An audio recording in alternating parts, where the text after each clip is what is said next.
এখানে আপনারা দেখতে পাচ্ছেন এখন পাশের পুকুরেই জগন্নাথের জল আনার জন্য যাচ্ছে। আপনারা দেখতে থাকুন।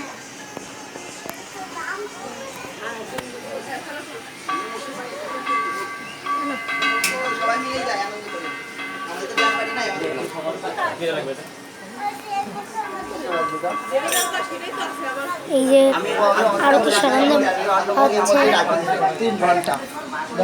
আর এই যে এখানকার বিগ্রহ যে গাইজ আমাদের রয়েছে ছোট্ট গিরিরাজ।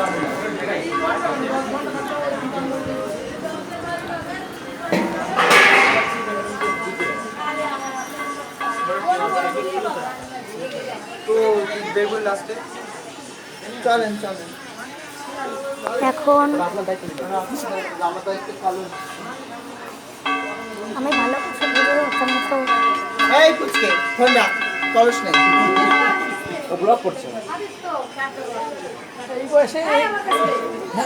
ভিডিও করবার যাতে না